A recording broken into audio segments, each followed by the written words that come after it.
Do people who kneel for the national anthem have a legitimate reason to protest? And is kneeling just another form of protest that doesn't disrespect the flag? Ciao everyone, this is Nate on the Stone. Welcome back to my channel.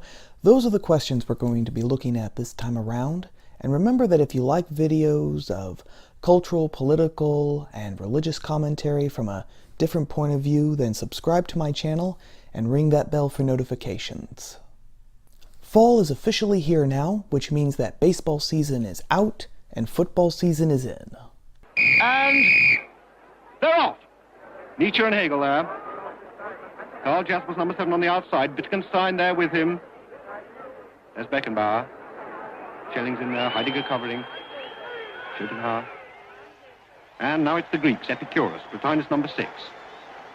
Aristotle. Empedocles of Archagos and Democritus with him. I wish. In all honesty, though, I enjoy a good game of football, and always have. But these days you can't just enjoy the games anymore, because with football season also comes continued national anthem kneeling protests. This started 2 years ago with Colin Kaepernick, and apparently it's still a thing. During the preseason, the NFL witnessed raised power fists and kneeling, and now that the season has started, there are members of some teams, such as the Miami Dolphins, who continue to kneel and protest during the national anthem. Into this renewed controversy came an interesting opinion piece in the Washington Examiner from a man named Steve Bannon. Steve Bannon had a very interesting POV. People who oppose the anthem kneelers and who justify their opposition by saying that kneeling for the national anthem disrespects the veterans need to keep the veterans out of their arguments. He said, quote, "Using veterans as a shield to mask potential racial anxiety or as a lazy way of articulating a real grievance with people not brandishing their absolute patriotism is offensive," unquote. He went on to say that veterans don't have any special ownership of the flag and that their, quote, "opinions generally shouldn't carry much weight outside of our personal experiences with war," unquote. Our, because Mr. Bannon happens to be a veteran himself. Now, if Bannon had kept his argument just to those 2 points, I might have actually agreed with him. Yeah, saying that people who oppose the anthem kneelers because of racial anxiety is ridiculous, but also saying that you shouldn't use veterans as a crutch for your argument, I can get behind that, especially since if you think that kneeling for the national anthem is wrong and you're trying to convince someone that it's wrong, you owe both you and the person you're trying to convince a rational and logical argument. This is especially true because you can't universally use all veterans as a reason for why kneeling for the national anthem is wrong, is disrespectful, since there are some veterans, even going back to the World War II era, who have taken the side of the kneelers. As to his second point, I can see where he's coming from. Just like we're not expected to treat as gospel and act his opinion on climate change because that's not his business, that's not his area of expertise, and that's not what he's familiar with, veterans don't have exclusive say over what's patriotic and what's not, or what's proper respect for the flag, or what's not. But then Bannon went overboard. First, he claims that the kneelers are justified because of the inherent racism in society and in the criminal justice system against Black Americans. And there have been several studies published which claim to prove this hypothesis. This past May, Professor Elizabeth Hinton in Harvard's History and African/African American Studies Department partnered with Lachey Henderson and Cindy Reed of the Vera Institute to publish a study entitled "An Unjust Burden: The Disparate Treatment of Black Americans in the Criminal Justice System," which claimed, for example, that more Black Americans are arrested than white Americans, and that Black Americans are still unequally affected by race-neutral laws such as drug-free zone laws. The study made a lot more claims and went into more detail, and if you would like to read the entire report, I've put the link in the description below. But since this isn't a refuting video per se to that study, I'm just going to concentrate my time on those 2 broad claims. It is true that more Black Americans are arrested for crimes than white Americans, But it's also true that Black Americans commit a disproportionate percentage of crimes in America. In 2017, the Census Bureau reported that 13.4% of the American population was Black.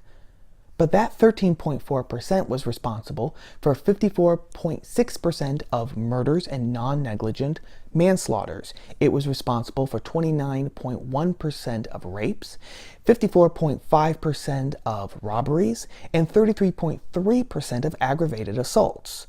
And this data isn't exactly biased, since it doesn't come from some right-leaning website, but from the FBI's 2016 crime statistics.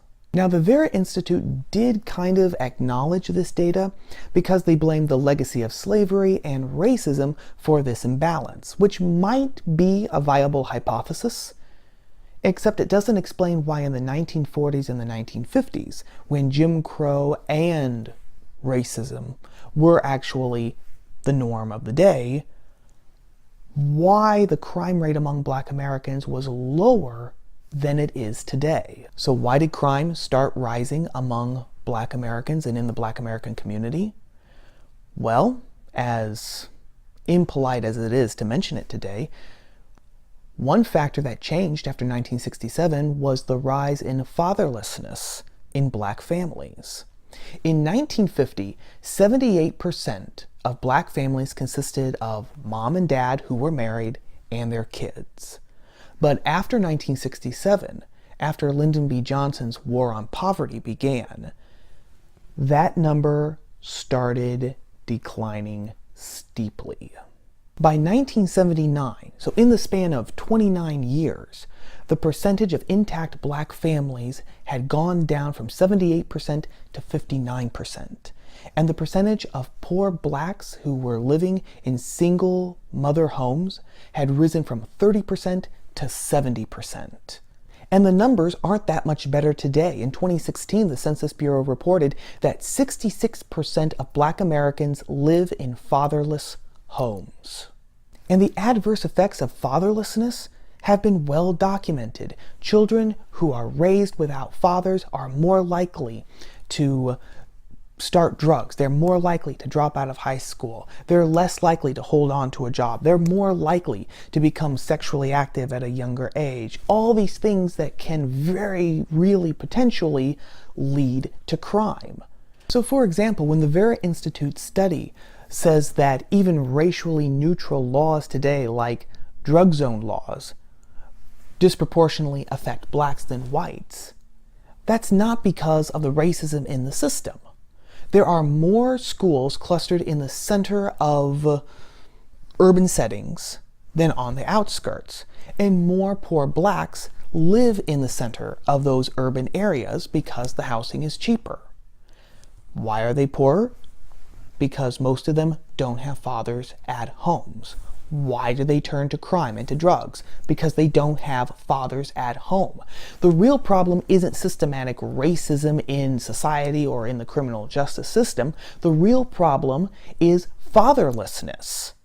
Okay, so maybe the NFL players don't have as legitimate a reason to protest as one might think at first, and like Boehnen says.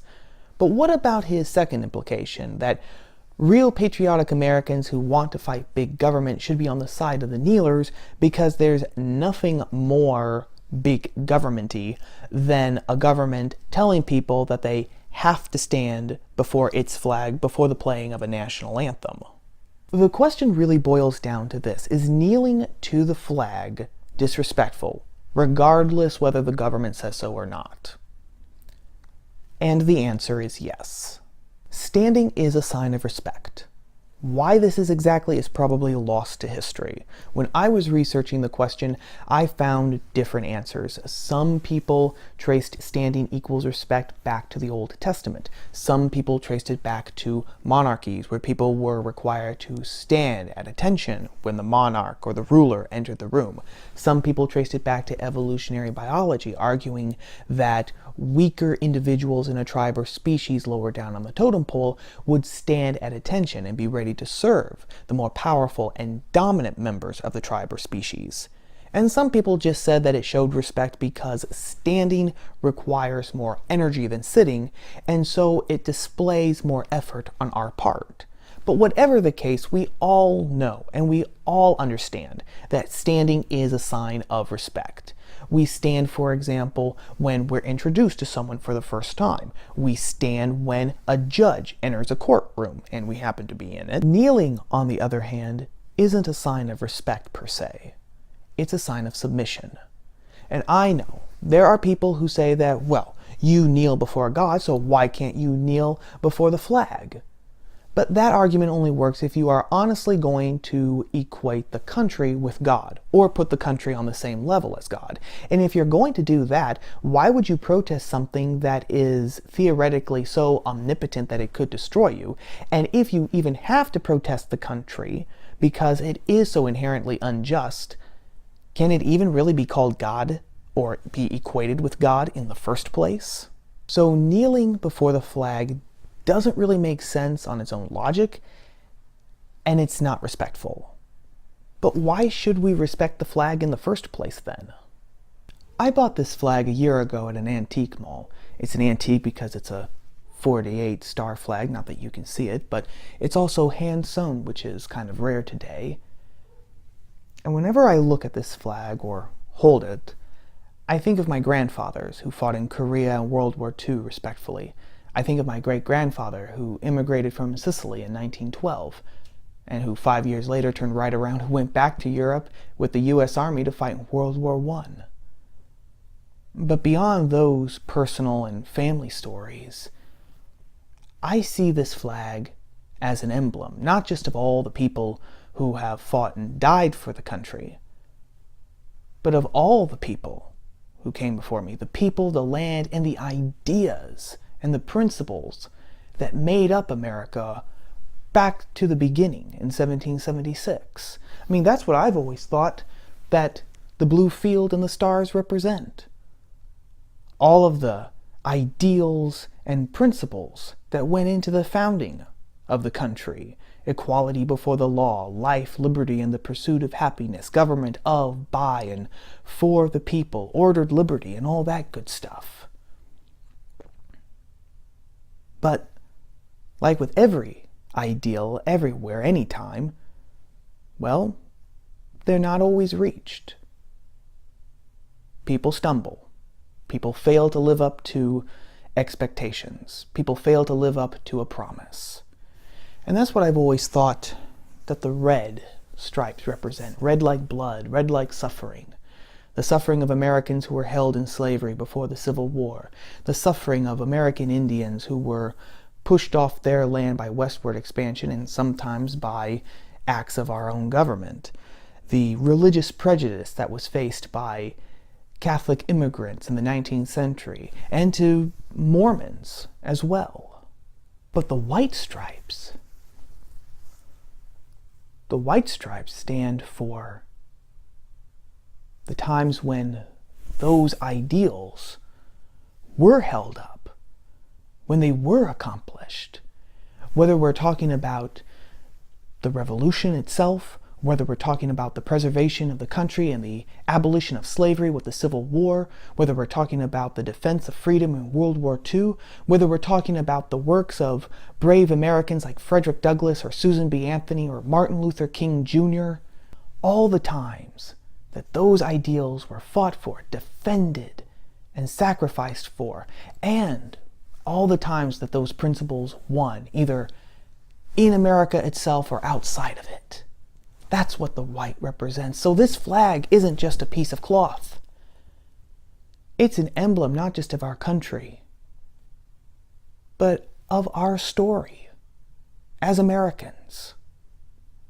Our story. You know, the English writer G.K. Chesterton once said that countries only become great if men and women love their countries.